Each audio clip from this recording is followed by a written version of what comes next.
Welcome grade 7s to our percentage class. Percentage, just to recap, we've worked through this.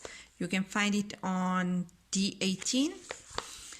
Percentage is anything out of 100. We use 100 as a total scale. Even if your numbers are going into the millions, we always bring it down to something out of 100 for our human brain to be able to comprehend.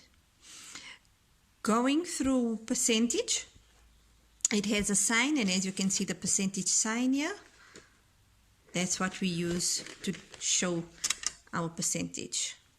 When we write percentage, remember we're coming from fractions and decimals into a percentage. That is where we started off from. So you can see that 46% is also written as 46 over 100. Or let's go a bit more technical. A bigger number, 180 over it's 180%, it becomes 180 over 100. And even a decimal number, just trying to get it clear for you, 7.5% is 7.5 over 100. But for us to be able to work it out, we can use equivalent fractions.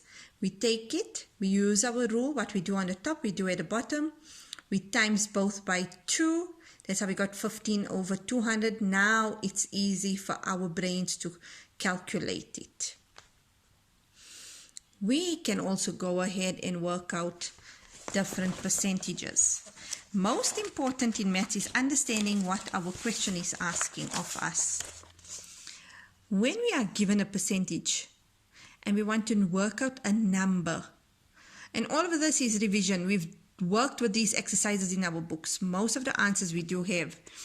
I'm just doing this so that we are able to continue with the work at hand. We want to know what is 15% of 90. In maths, of equals to multiply.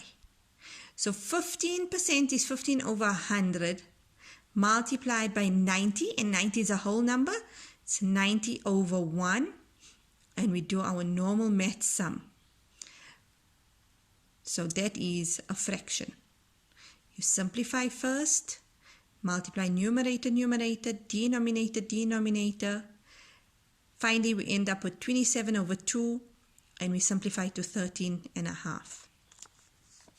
I think all of you must be smiling and saying, that's easy, Appa, let's continue.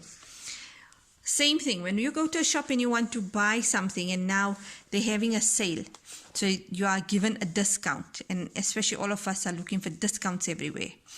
We have to identify how much is a discount. Usually people tell us, oh, I'm giving you 15%, 30%, 50% of this amount.